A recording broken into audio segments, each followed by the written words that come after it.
regime change is just taking place in Syria, and the implications, the Islamic eschatological implications, are first of all, and most important of all, implications for Jerusalem. Of course, everybody understands that. It is all connected with Jerusalem.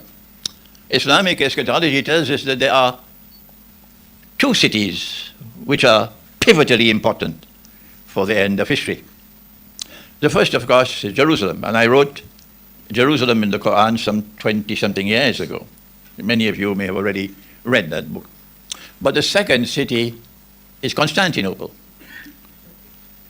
And that's important because our Prophet, Allah's blessings be upon him, prophesied that a Muslim army will conquer Constantinople. When I met with the Russian Foreign Minister, Sergei Lavrov, in Moscow last February, and I used the name Constantinople, he stopped me. He stopped me. He says, I am so happy that you're using the name Constantinople. A Muslim army will conquer Constantinople. And he praised the commander, and he praised the army. But I don't think Erdogan in Turkey, the Sultan Erdogan in Turkey is too comfortable about this prophecy. And the prophecy about the conquest of Constantinople by a Muslim army, not a Russian army, not a Christian army, a Muslim army, because we don't want to provoke civil war in the house of religion. The prophecy is that the Muslim army will conquer Constantinople shortly after the Great War. Christian eschatology speaks about the Great War. Jewish eschatology, I believe, also speaks about the Great War. And they call it Armageddon. And our Prophet called it the Malhama. And it is a war to be fought over a mountain of gold. And BRICS is now taking us to that war. You must do the thinking now. That war has not as yet taken place, but our Prophet prophesied, as only a prophet of God could prophesy, that 99 out of every 100, it's a figure of speech, who fight for that mountain of gold would be killed. So this cannot be a conventional war. This has to be a war using weapons of mass destruction, like nuclear weapons or something else beyond that. And that war has not as yet taken place, but it's around the corner. It's around the corner. And perhaps the imminent collapse of Ukraine might provoke that war. And when that war takes place, then he said that the next event to occur would be the conquest of Constantinople by a Muslim army. And I have offered an interpretation, an explanation. And when I offer my view, of course, you must know, don't ever accept my view unless and until you are convinced that I am correct, because this is my respect for your intellectual independence. That we will conquer Constantinople for a number of reasons. One of them is that it was manifestly shameful, disgraceful, and sinful that a Christian cathedral, which had functioned as a Christian cathedral, one of the foremost in the world after Jerusalem, for 1,000 years, Hagia Sophia, should be converted to a masjid by the Ottoman Empire and then reconverted to a masjid by the Sultan Erdogan. I said it was shameful. I said it was disgraceful. I said it was manifestly sinful. Because in the Quran, listen carefully, the Lord God has given us an obligation to protect this synagogue, even if we have to fight to protect it. The church, the cathedral, are you listening to me? Or the propaganda against Islam on behalf of the Jewish state of Israel? The propaganda has been going on for so long, and Dr. Hosein is one of the foremost authorities to explain it and to reveal it and to preserve it. This is what the Quran says. Fight, even if you have to fight, to protect the synagogue, to protect the church, to protect the cathedral, to protect the masjid. Surah Al-Hajj. And because they changed the cathedral and converted it to a masjid, to the eternal shame and disgrace of this community of Muslims. That's why a Muslim army will have to conquer Constantinople, and no one can stop it. Don't try. Not even Donald Trump. And when we conquer Constantinople, we will return Hagia Sophia to those to whom it rightfully belongs. And when we return Hagia Sophia, then the friendship and the alliance between those who follow the true Messiah, Jesus, the son of Mary, Maryam, and those who follow Prophet Muhammad, Allah's blessings be upon them both, that friendship and alliance would be sealed. And when that friendship and alliance is sealed, then those who still reject Jesus as the Messiah will then reach the end of their road. There's nothing left for them. And this prophecy of Prophet Muhammad والسلام, is now approaching fulfillment, because events are unfolding in Syria, a jigsaw puzzle which is tremendously intricate, difficult to understand. The pieces are coming together. And Jerusalem is at the center stage.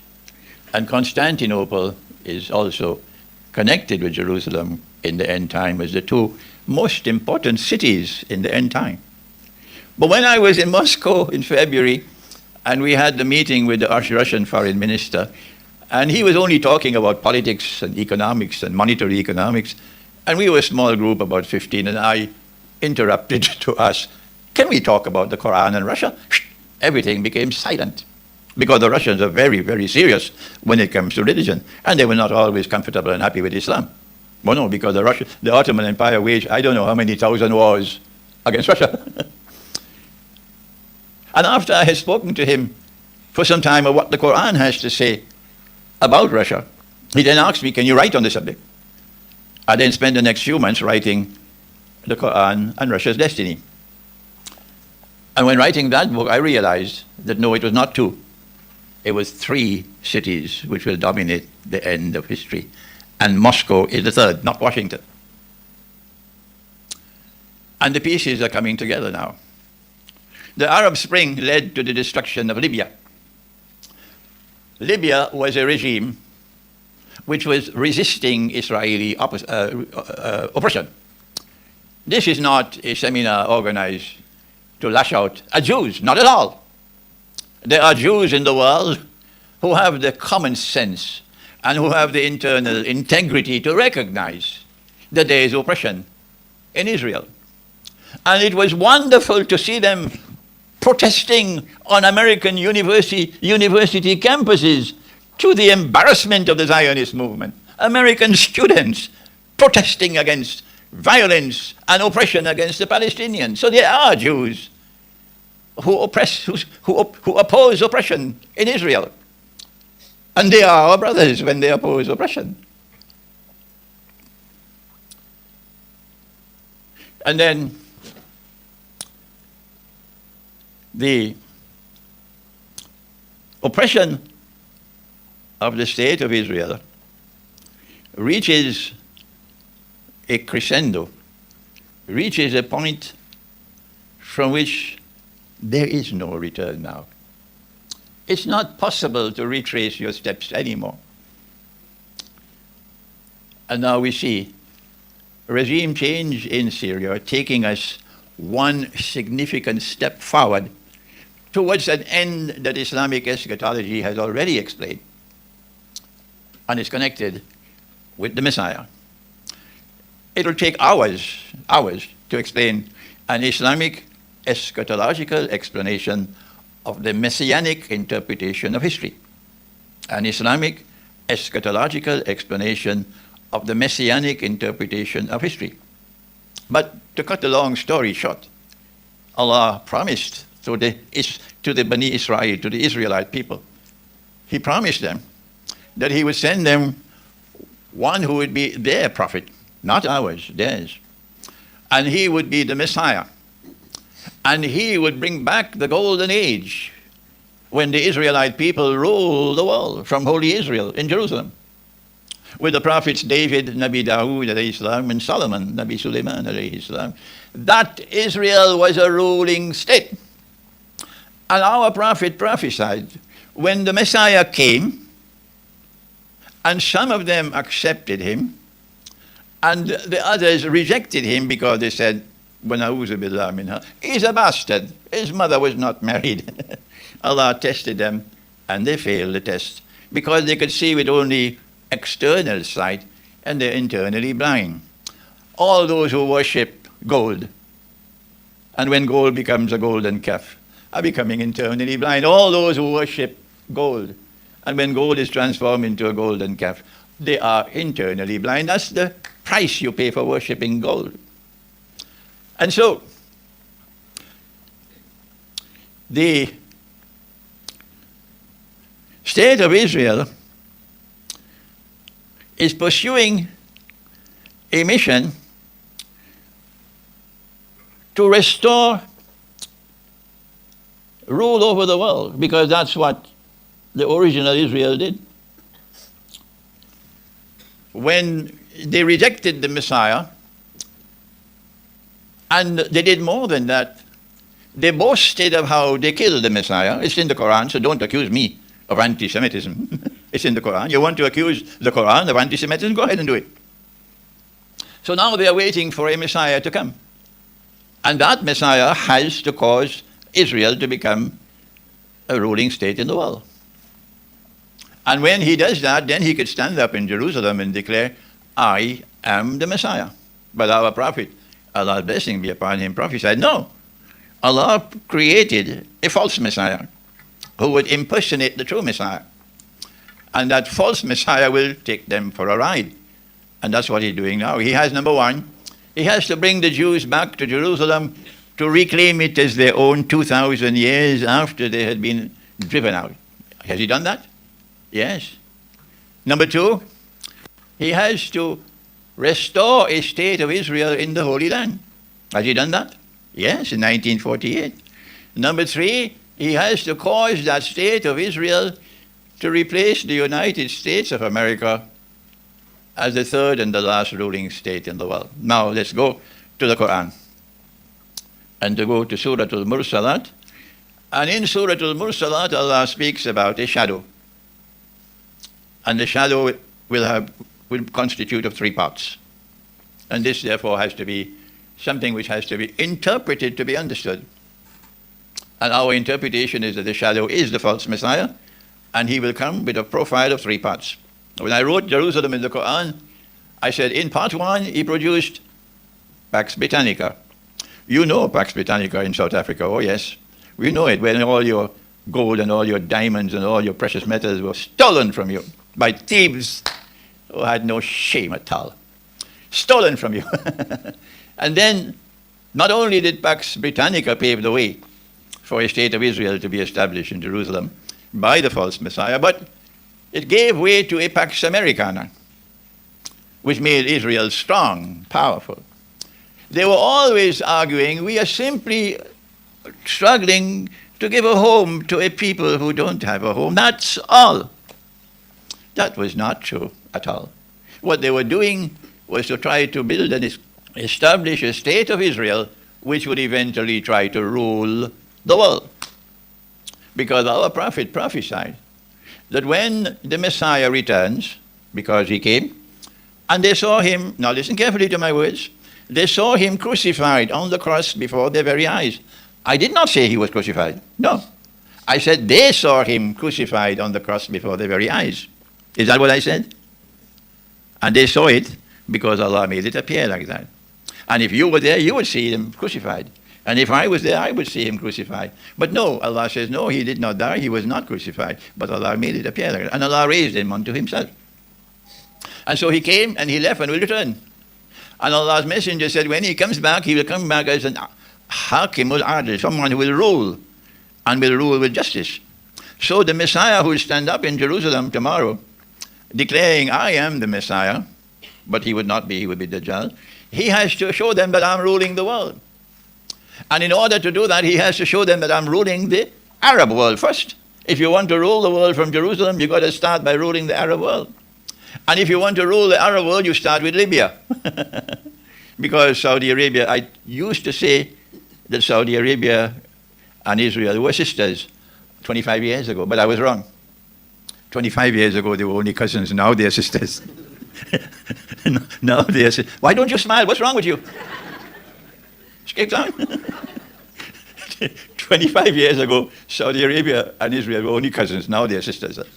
And all the rest of the Arab countries, not the people, the governments, not the people, the governments, must be in a state of submission to Israel. And all those who resist Israel must be destroyed. And that's why you now have Trump in Washington to finish up the job. Every single country within that region which is resisting Israel must be destroyed. Why? So that Israel can show the world we rule the Arab world. The whole Arab world is now in submission to us, so now it's only the rest of the world. And so Libya went. And Iraq went. You know the story, the bogus story. They tell lies. Oh my gosh, these people tell lies without any embarrassment. Without any embarrassment. As though there is no such thing as moral integrity in them. None. They tell lies. Weapons of mass destruction in Iraq. So Desert Storm to destroy Iraq, to destroy Libya. And because Syria was resisting Israel, and Russia had intervened to save and to support the Syrian regime, because there are Christians in Syria. And if you allow these jihadists with weapons supplied by the Israeli Mossad and weapons supplied by the CIA and all the American dollars and so on, if they take over, there will be a slaughter. They will slaughter all the Christians. So Russia intervened to try to save Syria from becoming another Libya. And for the last 10 years, the struggle was going on. And so you had October the 7th, was it? 2023. And did you know the secret? How all the weapons reached to Gaza? Did anyone tell you? How all the drones reached to Gaza? I'm telling you the secret. It was Santa Claus. Yeah, it was Santa Claus. But Hamas, they don't know about Santa Claus. They didn't know who was sending the weapons. And they believed it was coming from the heavens above. And they were being set up. There will be a judgment day when the truth will be revealed, and I'll be validated. They wanted to have another 9/11. There are three kinds of lies, I used to say. There are normal lies, and then there are great lies, and then there is 9/11. You commit a monstrous act of terrorism, and then you blame it on your enemy. And then you exploit this act of terrorism to advance your political and military agenda. That's what they did in 9/11, and that's what the government of Israel did from September the 7th. The rest, you can think it out. And one of the first objectives was to destroy Hamas. I don't use the term Hamas. I call them the Islamic resistance. They know how to fight. I admire them for their spirit, but they don't have much upstairs. They're more peanuts upstairs, like Afghanistan. Afghanistan knows how to fight, but Afghanistan doesn't have the intellectual capacity to understand what is being done. And so they have succeeded in inflicting grievous wounds on Hamas, as well as on Hezbollah. And now they are boasting. The Israeli government is boasting. We have succeeded in regime change in Syria, which means that it was the Israeli Mossad at work. And so these jihadists, I choose my words carefully, which have taken over Syria, are Israel's puppy dogs. That's right. And it was not only Israel boasting, but also Biden. Before he says goodbye, he wanted to have a good show. And he's boasting that we have succeeded with regime change in Syria, which means that the CIA was involved. So Cape Town, when you start celebrating the fall of Assad, just remember that while Assad was there, despite whatever be his failings, while Assad was there, at least Syria was resisting Israeli oppression. And now Syria is in a state of submission. And all that now remains is Iran and Yemen. All the rest are in submission. And Israel is advancing towards that day when the entire region, the environment in which Israel is located, will all be in a state of submission to Israel. Now then, our prophet prophesied before the Messiah returns that Allah Most High would send someone who will revive this world of Islam, this, which is now cluttered with 50-something so-called Muslim countries, and reunify the whole world of Islam as one holy state, the Khilafah state. And he is known as the Imam al-Mahdi. He said that a Muslim ruler would die, a Khalifa. And when he dies, there would be disagreement concerning succession.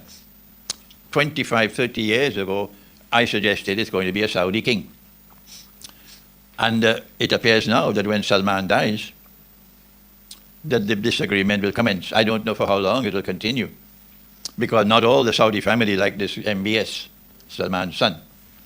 During that time of disagreement concerning succession, a man will come out of Medina and hurry to Mecca. And in Mecca, he will declare himself to be the Mahdi. When that happens, that is the last significant threat to Israel, because this man is going to restore the Khilafah state and unify the world of Islam. When he declares himself to be the Mahdi, then our Prophet said that an army will come from Damascus to attack him. And so long as Assad was there, we could not truly understand how this will take place. An army will come from Damascus to attack the Mahdi. And when that army has crossed Medina and is on its way to Mecca, in between Medina and Mecca, the earthquake will occur. The earth will open and swallow that army. And that is a sign confirming this is not a bogus CIA Mahdi, this is the true Mahdi. And so now, from Cape Town, on the occasion of this seminar, we are able to anticipate with some clarity that those who now have taken over power in Damascus will continue to control Damascus until that day. And it is that army of Israel's puppy dogs who will come to attack the Mahdi, and that army will be swallowed by the earth when it opens. The army of the Mahdi will eventually succeed in taking control of the Arab Peninsula, and that's goodbye to Saudi Arabia.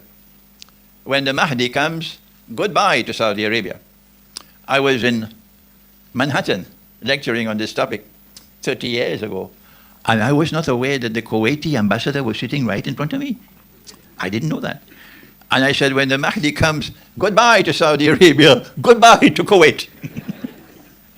Yes, because now a Khilafah state will be established in Mecca. But there is parallel to this something else that will be taking place, and that is the Great War. And he prophesied that the Great War will be triggered because of something occurring in the north of Syria. It is so puzzling, it's difficult to anticipate what's going to happen. Because as Dr. Olsri has correctly explained this now, you have so many different forces at work. Israel is an actor in Syria now. The Israeli army is an actor in Israel. The Turkish army is an actor in Israel at this time. The American armed forces are actors in Israel at this time. In Syria at this time. The Israeli puppy dogs who control Damascus, they are an actor in Syria at this time. And they don't want Russia to leave. The Americans want them to tell the Russians, pack up and get out, close down your bases. But now they're saying to the Russians, please stay. So Russia is still an actor, a military actor in Syria. So it's a complex situation there, and the most cunning of all actors involved in this is Erdogan. Erdogan. And we don't know, he plays, both sides, because his objective is to restore an Ottoman Empire. I don't want to spend all the time left with me, I only have a few minutes left, with expanding more on an Islamic eschatological explanation of the implications of regime change. But Russia has a strategic role to play in Syria, and that has to be understood from the Quran. And you have to go to Surah Rum of the Quran to understand what is the role that Russia has to play remaining in Syria. Russia today is the most powerful military force in the world. I said this many years ago. They thought I was dreaming. No, now they're recognizing. If Russia did not have this military power, there would have been regime change in Venezuela long ago. Oh yes. Why did Russia and Iran not come to the help of Assad to save his regime? Let me answer that question and we'll end. What happened in Syria, regime change in Syria, was connected with Ukraine. The modern West cannot allow Russia to defeat Ukraine. No. The implications for world politics will be too much for them. It will be too serious a loss for the modern West, too embarrassing for Russia to defeat Ukraine. But Ukraine is on the verge of collapse. And you have a new American president who is saying, or he used to say, I will stop that war in one day. Maybe now he's saying 1 year. But it is now clear that the war in Ukraine cannot continue indefinitely. And so what to do? How to save us from this tremendous embarrassment? How can we get Ukraine off the hook? Answer, Israel's puppy dogs were told when to attack. And the plan appears to me to have been to try to put a bait for Russia and Iran to intervene to save Assad. And if Russia and Iran had taken that bait, then NATO would have intervened. And then you had a big war. And Ukraine would have been saved. But Russia saw the plan. And Russia said, I'm not intervening. And Russia advised Iran not to intervene. Russia preferred to sacrifice Assad rather than to lose the opportunity of victory in Ukraine. And Trump was not at all happy about that, at all. Trump was very disappointed. So when Assad was told, Russia is not going to intervene to save you, Iran is not going to intervene, he said, there's no sense continuing the bloodshed. So he packed up and he left, and the Syrian armed forces said, no need to continue to fight, there's no sense. And that's why the takeover of Syria took place so quickly without so much bloodshed. And the implication, therefore, of regime change in Syria is that nothing left now to save Ukraine. I thank you. Wassalamu alaikum wa rahmatullahi wa barakatuh. In the language of our forefathers, by Terima kasih to Sheikh Imran Hosein, as well as to Dr. Olsi for so beautifully giving their presentations covering the subject of the Islamic eschatological dimensions and implications rather of regime change. Years, alhamdulillah, and we've always opened our platform to various scholars, both locally and internationally, to benefit as young people. And many young people in the audience, students, and those who were young people are everyone's left hand side. Then there are books for sale. All of Sheikh's books are on sale outside. And if you go further, inshallah, then refresh link will be sent for those who would like to send their questions online, inshallah. And for those who are more old style, you can write the questions and we will pose the questions through. Terima kasih to everyone for coming for the first session, and we call upon everyone to go outside to please buy of Sheikh's books, inshallah, on various subjects, and inshallah to enjoy and then we will pose a question through to Sheikh. You can write down your questions for the time being, and we'd like to encourage everyone, as Uncle Fakhri, our senior, always advises both Sheikh as well as Dr. Olsi to answer, or either Sheikh or Dr. Olsi to answer, inshallah. Once those pieces of paper, those pieces of paper with a pen. And then immediately, once we have the first questions coming through, we'll pose them to Sheikh and Dr. Olsi. Does Indonesia play and Malaysia play in the big war? Let me repeat. What role will Indonesia and Malaysia play in the Great War? That did not indicate whether it's a question for me or for Dr. Olsi. So they did not indicate who is answering. So Dr. Olsi will answer, yeah.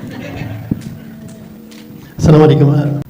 And look, we have to see the geography. Malaysia and Indonesia, they're very far from Palestine. They do not have borders. Well, what Malaysia and Indonesia does is they have shown solidarity with the Palestinians. And there is something that you have to understand. In Malaysia, political Islam is tolerated. Malaysia is one of the best countries where you can practice Islam nowadays. Islam is part of state institutions, is an official religion. And the reason why Islam is tolerated in Malaysia is because the British and the Americans, they have no interest on fighting against Muslims in Malaysia and in Indonesia. In that part of the world, their greatest concern is the influence of China. So when the Malaysian state was established, for those who know history, the British, they sided with Muslim Malays, and they used Islam in Malaysia in order to fight the threat of communism. But when it comes to Palestine, I don't think that Malaysia and Indonesia can do much. They are on the other side of our planet, and this is how I see the situation.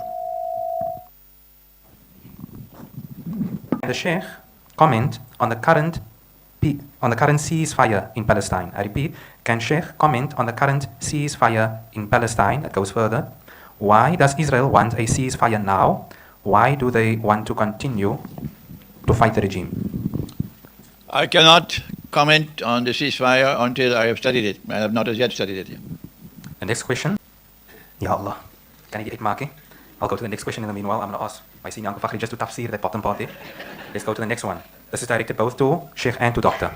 What role will Iran and Yemen play in the end times? What role will Iran and Yemen play in the end times? Both to Doctor and Sheikh. Me? What role does Yemen and Iran play in the end time? Yemen is easy because our Prophet, Allah's blessing be upon him, was passing by and he saw some of his companions sitting and talking, and he asked, "What are you talking about?" And they said, "We are talking about alamat as-sa'a, the signs of the last day." He then said the last day would not come, and he mentioned 10 signs. But the 10 are not given in the chronological sequence in which they will occur. Number 1, Dajjal. Number 2, Gog and Magog. Number 3, the return of the son of Maryam, Nabi Isa alayhi salam. Number 4, Dukhan or smoke. Number 5, Dabbatul Ard. There's a book of mine on Dabbatul Ard outside on Dajjal, the Quran, and the Jasad. That's book that deals with Dabbatul Ard. Number 6, that the sun will rise from the west. Number 7, 8, and 9, 3 earthquakes, in which the earth will open and swallow what it swallows. 1 in the east, 1 in the west, and the third one that I already mentioned, when the earth will swallow the army of Israel's puppy dogs. But number 10 is that a fire will come out of Yemen. A fire will come out of Yemen and drive people to their place of assembly for judgment. That cannot be a literal fire. This is language that has to be interpreted. So obviously the fire will be those in Yemen who are resisting Israeli oppression rather than those who are supporting Saudi Arabia. And those who are resisting Israeli oppression are the Houthis, and they are supported by Iran. So in view of the fact that this is one of the major signs of the last day, Iran is in good company. Shukran, Sheikh. I don't know if Dr. also would like to add on. Yeah, since the establishment of the Islamic Republic of Iran, Iranian state is a Mahdiist state. They have the concept of Mahdiviyat. So they believe that at the end of time, Imam Mahdi will appear and he will mobilize Muslims to defeat Israel and Dajjal. For people who study the history of the Islamic Republic and their constitution, they believe that the Islamic Republic of Iran is a republic of Mahdi. The 5th article of the Constitution of Iran states that the supreme leader of Iran, who is a fuqaha, is in this position until the moment when Imam Mahdi comes. And in that moment, according to the Iranian constitution, Imam Mahdi should take the leadership of the state. The reason why Iran is suffering so much is under sanctions. Its president, Raisi, was killed. Qasem Soleimani, the commander of the Quds Force, or the Army of Jerusalem, was assassinated by the Americans in Baghdad.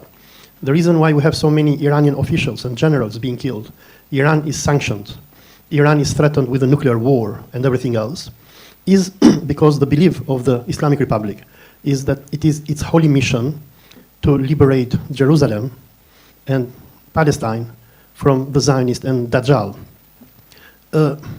This is the concept of Vilayat al-Faqih, which Imam Khomeini established.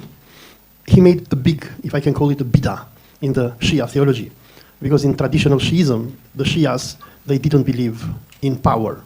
They believed that the power should be given to secular authorities.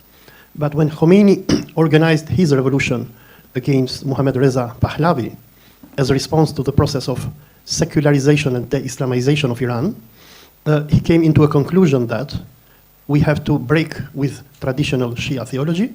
We should establish the country or the state of Islam, which is ruled by the fuqaha, and this fuqaha should serve as a representative of the hidden imam. I mean, if you see nowadays what is happening in the Middle East, the battle between Israel and the Zionist empire and the axis of a resistance, it is a battle between the Messianists, because evangelical Zionists, they believe that God will bring Messiah to save the Jews from their sins, and for God to bring Messiah, they have to gather the Jews from all over the world in Palestine and to defeat the children of Ishmael, because according to Zionist and evangelical belief, we Muslims, we are perceived as the children of a slave, of Hajar, and in their theology, they claim that they are the children of Ishaq. So according to their theology, Ishaq, who was the son of Sarah, is a son of a free woman, but we, the Muslims, are the descendants of a slave woman, Hajar. And according to their belief, and the reason why they returned to Palestine, is that they believe only in this way God is going to forgive them and to remove the curse from them. But what we are seeing is that since the establishment of Israel, wherever the Zionists have gone, curse has followed them.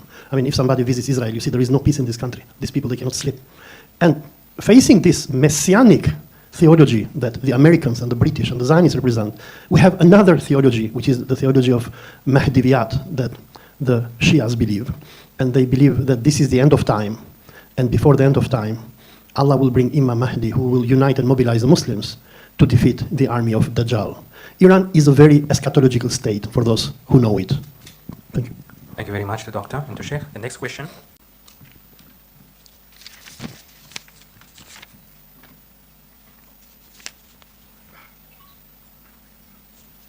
Palestine will be free only when Mecca is free. Our Prophet, Allah's blessing be upon him, prophesied that a Muslim army will march from Khorasan, and it will be unstoppable, meaning not even Donald Trump can stop it, until it reaches Jerusalem. When that army reaches Jerusalem, then Palestine will be free. Khorasan, at the time of the Prophet ﷺ, comprised a large area of territory, which includes today's Iran, today's Afghanistan, the north of Pakistan, and the republics north of Afghanistan. The republics north of Afghanistan don't play any strategic role in the end time. But yes, Iran does, and Afghanistan does, and the north of Pakistan. In fact, Pakistan is the only nuclear power in the Muslim world today. At this time, the army is ready to march. But even though Iran is free, and Iran is ready to march, and Afghanistan is free, and Afghanistan is ready to march, Pakistan is not free. No. And Pakistan will not be free so long as the Pakistan armed forces control the country. I call the generals who control power in Pakistan, and who've all been trained in the West, and who had an ample share of whiskey and white women.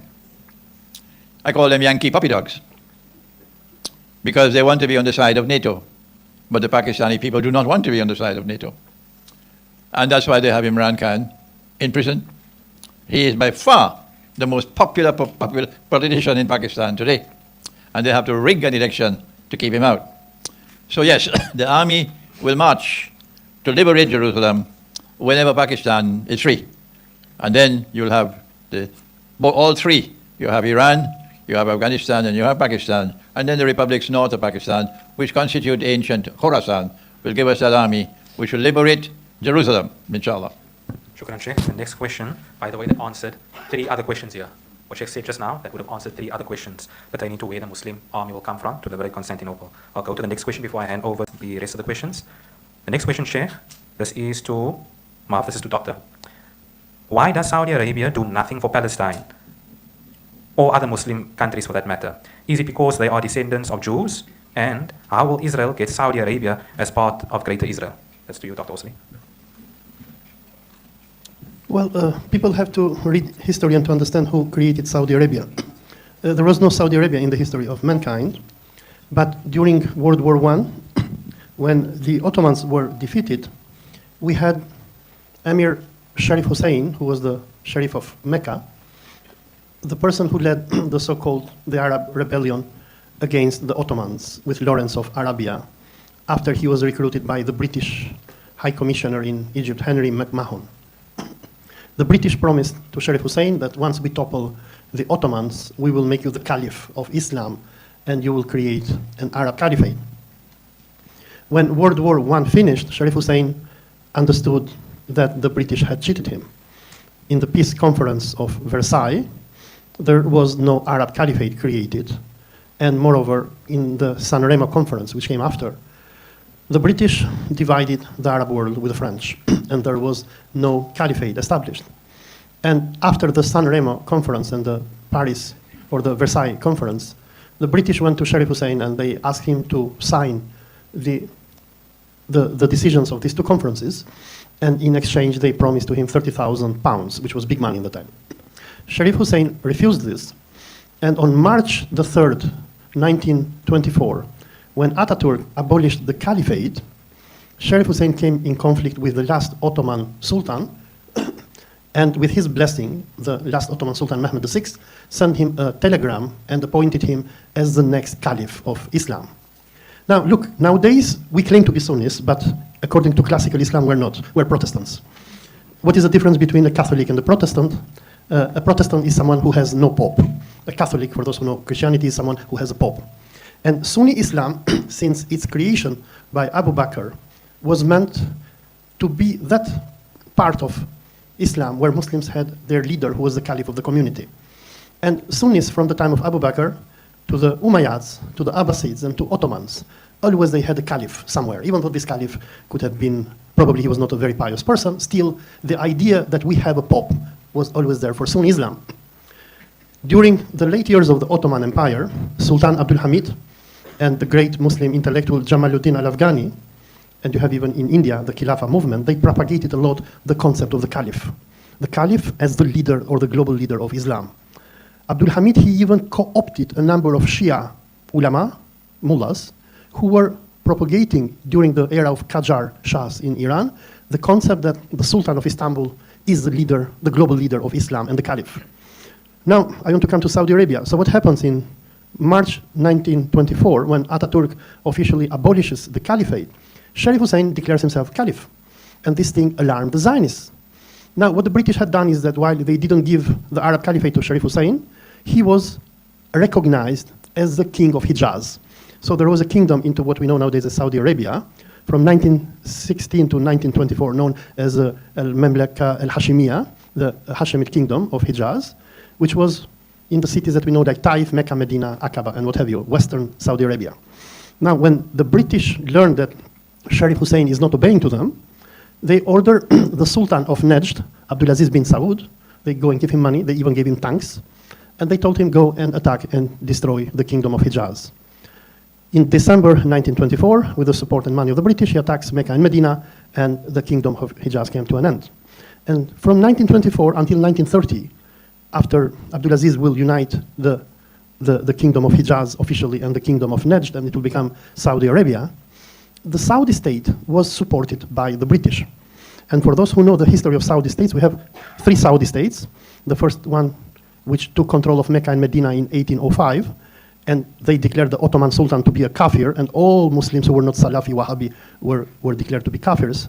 And the Ottoman Sultan, he had to send, to order Mehmet Ali of Egypt to send his son Ibrahim and Tosun Pasha to invade Al-Dariyah and to destroy this Takfiri state. So in its origin, the Saudi state was created as a Takfiri state that stood against the Sunni Islam, which was the Ottoman Caliph. And then from 1924 to this day, the Saudi state, for those people, I don't have the laptop now connected, but there is a very nice video by Muammar al-Gaddafi, you can see that, when he once told to one of the Saudi kings that you are created by the British and you are protected by the Americans. So this state was created as an agent against the power of Islam in the world of Islam. Like the Sheikh said before, that Saudi Arabia is a sister of Israel. He's very, very correct. Today, the 3 holy mosques of Islam are under occupation by non-Muslim powers. And the mission of the Saudi state since its creation has been not to allow the establishment of the caliphate.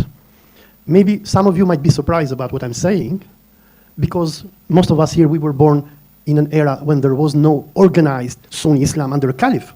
And as I said before, most of us were like Protestants here, okay? So I'm a Sunni. Why I'm a Sunni? Because I pray like a Sunni and I follow Sunni books. But this is not what Sunnism was 100 years ago. There was another concept. And why Saudi Arabia stands against Palestine? Simple, because they are agents. They are there because the British and the Americans and the Zionists want them to be there. And this is their 100-year history. And for people who study Ottoman history, the Ottoman ulamas even declared their ideology to be non-Islamic. And they declare them as murtads, or traitors of Islam. But today, because of Saudi money, because they control Mecca and Medina, we're very happy when we go there, because we don't know history, and sometimes being ignorant is not that bad, because you live happy. Thank you very much, Doctor. Something more to what Dr. Olsley has just mentioned. In 1916, the British succeeded in recruiting their puppy dogs. Hosein bin Ali, who had been appointed by the Ottomans as the Sharif of Mecca, became their puppy dog. And the British paid him £7 million to become the puppy dog. And in 1916, they signed a treaty with Abdulaziz ibn Saud, a treaty of alliance. So the Saudi betrayal was way, way back when. And I have a book outside entitled The Caliphate, the Hijaz, and the Saudi Wahhabi nation state. And in that book, you'll get a figure. I don't remember how much they paid Ibn Saud to become the puppy dog. Maybe it was £5,000 a month or 500,000. Well, you'll get the information in that book. It was written 20-something years ago. Secondly, when the Caliphate was abolished by Mustafa Kemal on March the 3rd or 4th? March 4th? 1924. Then Hosein bin Ali claimed the Caliphate in Mecca. And then the British used Ibn Saud to march on Hosein bin Ali because the British didn't want the Caliphate to be restored. And he had to be taken in exile to Cyprus. But now there's no Caliphate, no Khilafah.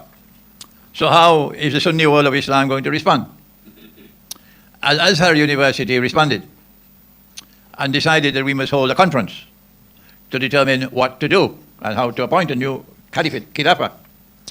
And they decided to have the conference scheduled for 1926.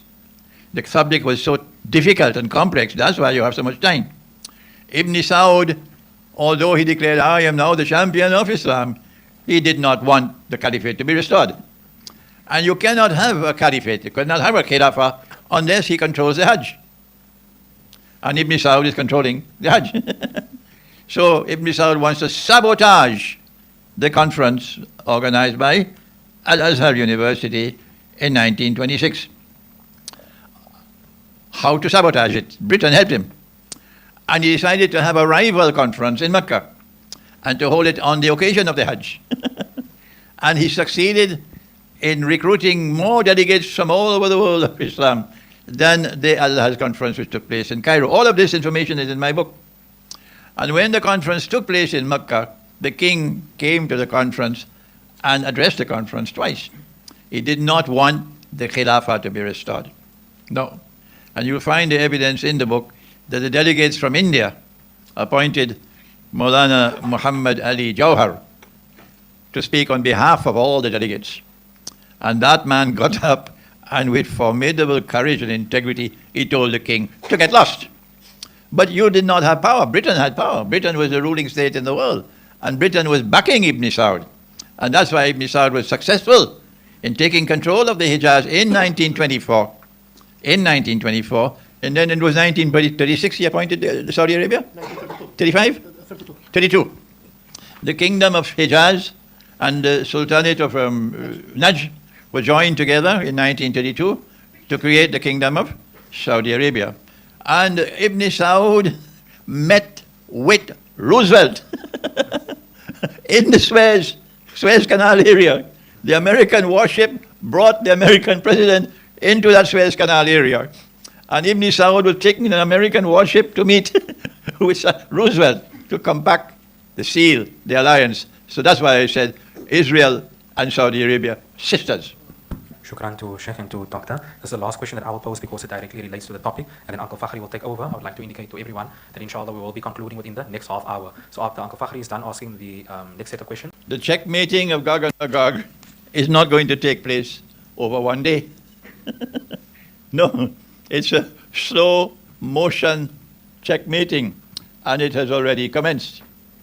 And that is that Gog and Magog are not capable anymore of inflicting a defeat on Russia in Ukraine. The checkmating has already commenced. And one of the reasons why Assad was sacrificed was because Russia wants to complete the checkmating in Ukraine. And it's going to be very interesting 2 days from now when Trump takes over in Washington, because he has a promise to the American people. We've been boasting, I can solve the problem in 1 day. So if he does not show, as soon as he becomes president, any interest and any effort to try to bring about a ceasefire in Ukraine, the American people are going to turn against him so fast, maybe faster than Federal Express. But Trump is going to try to, it's called elbowing.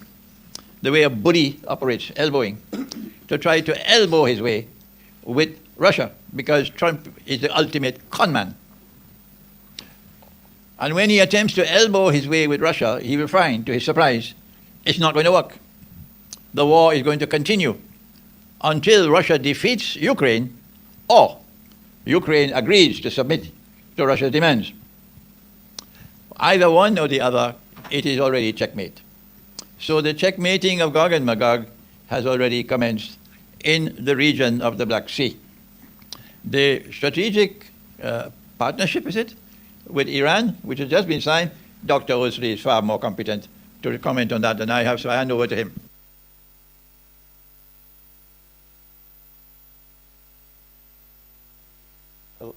Agreement that was signed between Russia and Iran. Yeah, should I comment on that? Yeah, I mean, the agreement, there was a strategic agreement signed between Russia and Iran, but is mainly an economic agreement. Russia, now that is isolated, it needs Iran to face what we can call in classical historical terms as the continental blockade. We know in history of wars that Europeans had fought with the Russians. They have historically put sanctions on Russia, and this is not the first time. And because Russia now is looking towards Asia, they need access to the warm waters of the Persian Gulf in order to export their products. But the agreement was not a military one, it was not a political one, something that has disappointed the Iranians, because Russia has another agreement with Belarus where it has undertaken the responsibility to defend Belarus in case of a war, but they didn't do this with Iran. We don't know what is the reason and what is being played behind. Thank you very much. Assalamu alaikum. So I'm going to take over. Molana, to both of you, the question. There are answers and actual possibility. Okay, it's for me, it's okay. You want me? Well, I think it is a possibility, because if we see the history of Israel, Israel since its creation has always gone to war with all its neighbors. And now what happened in November and December 2024, it was one of the most treacherous acts in the history of modern Turkey that Turkey ever did. By supporting al-Nusra and toppling the government of Bashar al-Assad, Erdogan gave to Netanyahu the greatest victory of the latest conflict. That we can call this the fifth Arab or Islamic Israeli war. And this was the longest war in the history of Israel. It was for 15 months. And at the very moment when Hezbollah and Lebanon, they signed a ceasefire with Israel, at the very same day, al-Nusra started its attack against Syria. But now what happened is, like the Sheikh mentioned before, the issue of Syria was probably meant as a trap for Russia and Iran, and they both didn't fall into this trap. Now, which country is supposed to take care of Syria in this moment is Turkey. And Israel, I showed you during my presentation the Nagel report, Israeli government has already made war plans to attack Turkey. And if Israel will be threatened by Turkey, if Turkey will stop the expansionist plans of Israel towards Syria, mark my words, Israel will, number one, kill Turks. Already they probably have killed Turks in Syria, but they might also bomb Turkey one day. Now, we know that Turkey is a NATO member country. For people who know Turkish politics, the late Necmettin Erbakan, the person who brought Erdogan to power, he accused him before dying. He claimed that Erdogan sold Islam to the Zionists and the Masons. Whatever Erdogan speaks, if we see the real actions of Turkey, Turkey is a loyal member of NATO. During the Israeli genocide in Gaza, it was Turkey, together with Azerbaijan, through the port of Ceyhan, that was supplying oil to the Israeli military machine. But even though Turkey serves to the Zionist agenda, and we should not also forget that Turkey was established as a country, as a state, as a secular Kemalist state, by the British and the French, after World War I, and after the British, they changed their mind about Turkey, fearing the Soviets. Because after the end of the Civil War in Soviet Union, the Soviets will capture Baku, Azerbaijan, and the British and the French, they feared that next they were to invade Anatolia and turn Turkey into a Soviet republic. In order not to allow this to happen, they sponsored and supported Ataturk at the same way as they are supporting Giordani now. And throughout the Cold War, Turkey served as the most important country and army in Europe of the United States. But even though Turkey serves to NATO and to the Zionist alliance, we know what the Zionists have done in the past. People like Saddam Hussein. He was an American agent. He served to them during the Iran-Iraq war from 1980 to 1988. But at the first moment that they don't need you anymore, they come and kill you. Simple. And the predictions by the Shah that before the day of Qiyamah, Istanbul will be taken, we might not be surprised if it will be NATO which is going to invade Istanbul. And we know already that in 15, during the War of Gallipoli, the British and the French, they tried to capture Constantinople, but they failed thanks to the German military support for the Ottomans.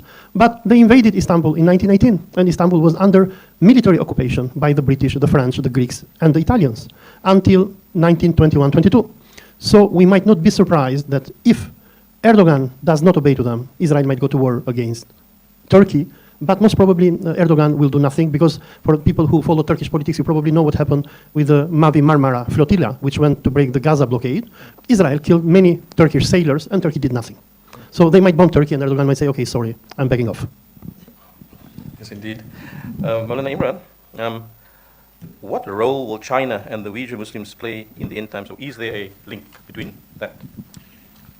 My view is that there are two alliances in the end of history which will define the shift in power in the world from the Western world to a non-Western world.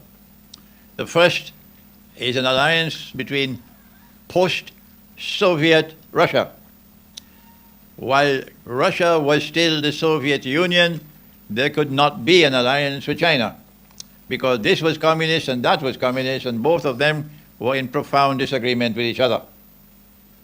But as soon as the Soviet Union folded its tent and disappeared into the darkness of the night, and Russia began to return to her Orthodox Christian heart, the first country in the world to recognize the implications of that change was China, not the world of Islam. China. China recognized that we can now trust this Russia.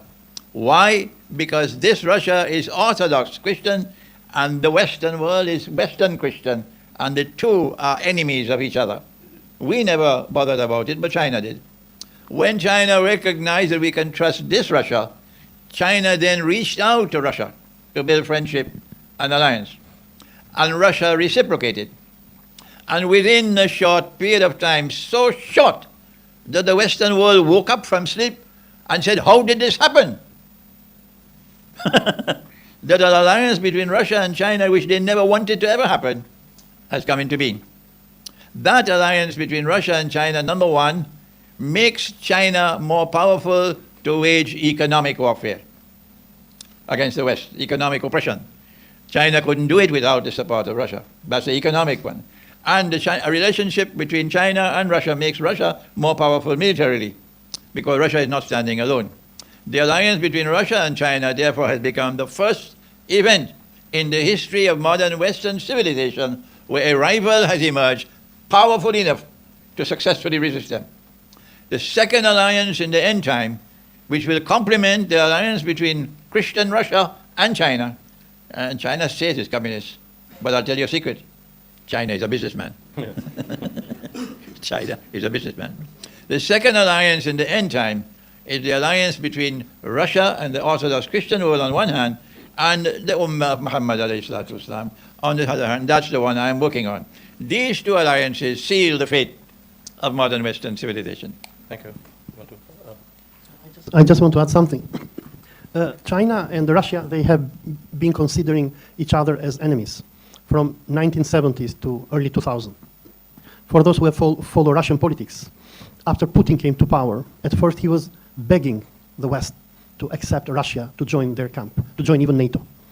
Because Russia perceives China as a major threat because of its economy, because of demography, and so forth. But as President Trump mentioned a few weeks ago or months ago, he said that by us provoking Russia and going into Ukraine, what Biden and the Democrats did is that they sent Russia and China to join each other against us. US politics since 1970s, which was known as a detente with communism, was to divide Russia and China, and according to their dictum of divide and rule. And they were quite successful. But with what they did to Ukraine, they forced Russia to join China against the Western Zionist empire. Now, there is a big difference between Russia and China. Russians, because they're Ahl Kitab, they're Christians, they understand Islam. Russians went to war against the Chechens when Chechens were funded by CIA and Wahhabis, and they wanted to separate themselves from Russia. But after defeating the insurgency, Putin made peace with Islam. The biggest mosque in Europe today is the Mosque of Grozny. And Putin made a deal with the Chechens and told them, what do you want? We want Islam, we want Sharia, we want madrasas, we want to fight because we don't want to work. Chechens, they are good for fighting. And Putin gave them whatever they wanted. And today, Muslims in Russia have more rights than Muslims in the West. They can practice Islam as they wish. And what Putin got in exchange, he got their loyalty. And if you see the war in Ukraine, some of the most famous commanders are Chechens who are fighting for Russia. And because they also understand that the war in Ukraine is a war of international Zionism against Islam and Christianity. For those who have followed when the Chechens liberated the city of Mariupol, their commanders, they were talking to the Ukrainians and they were telling to them, why do you follow the satanic ideology of Kiev? Because according to Russian National Security Council, the people who are running today Kiev, they're Satanists and they have declared war on Christianity. Because Kiev, for Orthodox Christians like Patriarch of Moscow, Kirill has declared Kiev is their Jerusalem because in Kiev the Slavs were baptized by Prince Vladimir the Great. But when it comes to China, China doesn't understand the Muslims. China has discriminated Muslims of Xinjiang, the Uyghurs. They are not allowed to pray and to practice their religion. And here I have to disagree with the Sheikh. They have brought a de-extremification regulation in Xinjiang, where if you wear hijab, if you leave a beard, if you pray janazah, if you pray in a mosque, at least in 2019, when I visited Xinjiang, you are declared an extremist, you are arrested, and you are sent to a detention center or vocational training center, where they force you to reject Allah, to eat pork, and to pray Xi Jinping. And China has done a mistake. When I visited China in 2019, I told them, look, you have to learn from Putin. Putin had a problem with Muslim separatism as well, but the Russians were very smart because they understand Islam. This is what is the difference between Russia and the Chinese. The Chinese, because they are mushriks, they're atheists, and they're Buddhists and Confucianists, etc., they do not share the same values that we share with the Ahlul Kitabs. When I was in Xinjiang, I was telling to my Chinese friends, I was telling them how you can do this, how you can jail a woman only because she wears a hijab. And they were telling to me, no, this is against the law. I was telling them, what kind of law? We Muslims have our own religion and tradition and practice. And I told them, by doing this, you will weaponize the Uyghurs against you, and Americans are going to benefit. I hope the Chinese, they become more tolerant with the Muslims like the Russians are. So we will make this the last question, Sheikh Imran, directed at you. And just to paraphrase the question, because it's quite a long question, I'll paraphrase it. The Zionist movement today, how does it equate with Ya'juj and Ma'juj?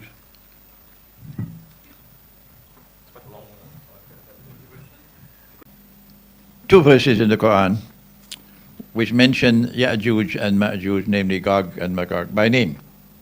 There are other verses which refer to Gog and Magog, but not by name. And Gog and Magog are mentioned together with Dajjal, working in tandem with Dajjal. The first verse of the Quran is in Surah Al-Kahf, and it tells us that Gog and Magog are powerful, so powerful, only Allah can destroy them. Number two, they are human beings. Number three, that they use their power to oppress and to corrupt. Number four, that they are located in the region of the Caucasus Mountains. The second verse of the Quran is in Surah Al-Anbiya and tells us that Allah destroyed a town, He expelled the people of the town, and He placed a ban on them. They could never return to that town to reclaim it as their own until Gog and Magog are released from what? Zulkarnain had contained them, checkmated them by building a barrier made of blocks of iron. And when he built that barrier, they could neither scale it nor could they penetrate it. But when Allah brings down that barrier, they'll be released. And when they are released, they'll spread out all over the world. And with their indestructible power, they take control of power in the world. And they'll use that power to oppress and to corrupt. And now listen carefully. This will happen only once in history. So if it happened and you can't recognize it, you got to go back to school. If it happened and you cannot recognize it, you got to go back to school. When they are released and they could spread out all over the world and they take control of power in the world and they oppress and they corrupt, they will bring the people back to that town. Which town is it? Allah's Messenger told us, alayhi salatu wasalam, He said that Gog and Magog will be destroyed by Allah in Jerusalem. I don't know if the rabbis know it, but we know it. And so the town is Jerusalem. So the Quran is saying that Allah destroyed Jerusalem, expelled the Jews, placed a ban on them. They could never return to reclaim Jerusalem as their own for 2,000 years.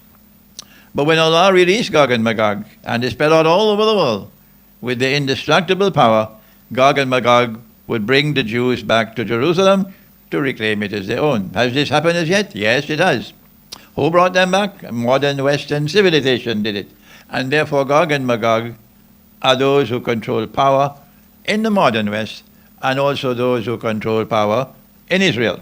Now then, in Surah Al-Isra of the Quran, Allah speaks about the Israelite people, and He says that they will commit fasad on earth twice. Fasad, that which corrupts to such an extent it can destroy, and Allah has reserved the most terrible punishment of all for fasad. But why has the Quran said twice, when both occasions have already occurred before the Quran was revealed? So what happened to this third one now, which is happening now? Why does the Quran say two when there are three? That's the question. Answer: the first and the second were Banu Israel, but the third is not Banu Israel. That's why he says two. The third one is Gog and Magog. Those who control power in Israel today are not really Israelite people. They don't have any genetic link with Nabi Ibrahim alayhi salam and the Israelite people. They are not Banu Israel. They are a European people who embrace Judaism. And they are the Zionist movement, comprised of Jews and Christians. Okay? And they are the ones who control power in modern Western civilization and in Israel. This is how Gog and Magog are connected with Israel today. Thank you very much. That concludes our Q&A.